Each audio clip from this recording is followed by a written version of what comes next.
దండి అడిగల నాయనారని ఒక నాయనారు ఉన్నారు. ఈయనకి రెండు కళ్ళు లేవు. ఈ దండి అడిగల నాయనారి దగ్గరికి వెళ్లి ఎవరో చెప్పారు, అయా శివాలయం పక్కనున్నటువంటి తటాకాన్ని అన్యమతస్థులు తటాకాన్ని కప్పెట్టేస్తున్నారని చెప్పారు. నాకా రెండు కళ్ళు లేవు, నేను వెళ్లి ఏం తవ్వుతాను అని ఆయన అనుకునేవాడు కాదు.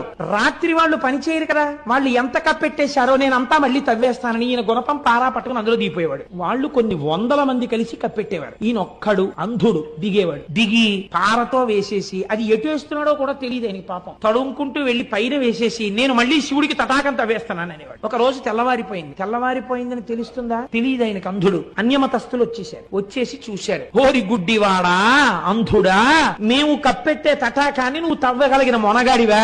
నువ్వు తవ్వుతావురా అంధుడివి అన్నాడు. ఆయనకి ఎక్కడలేని కోపం వచ్చేసింది, మూర్ఖత్వం వచ్చేసింది. ఆ కోపంలోంచి ఏమన్నారా? నన్ను అంధుడు అన్నారా?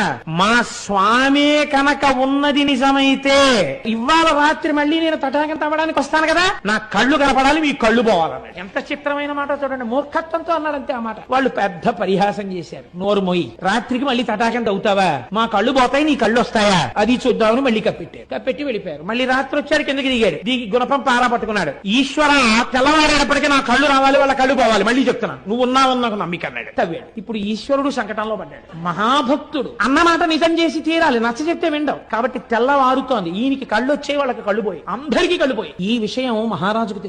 దండి అడిగల నాయనారని ఒక నాయనారు ఉన్నారు. ఈయనకి రెండు కళ్ళు లేవు. ఈ దండి అడిగల నాయనారి దగ్గరికి వెళ్లి ఎవరో చెప్పారు, అయా శివాలయం పక్కనున్నటువంటి తటాకాన్ని అన్యమతస్థులు తటాకాన్ని కప్పెట్టేస్తున్నారని చెప్పారు. నాకా రెండు కళ్ళు లేవు, నేను వెళ్లి ఏం తవ్వుతాను అని ఆయన అనుకునేవాడు కాదు.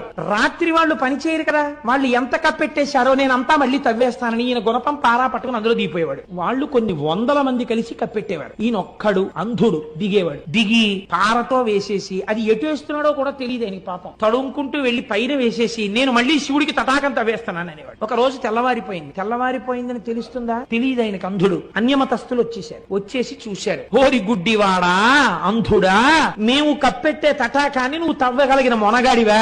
నువ్వు తవ్వుతావురా అంధుడివి అన్నాడు. ఆయనకి ఎక్కడలేని కోపం వచ్చేసింది, మూర్ఖత్వం వచ్చేసింది. ఆ కోపంలోంచి ఏమన్నారా? నన్ను అంధుడు అన్నారా?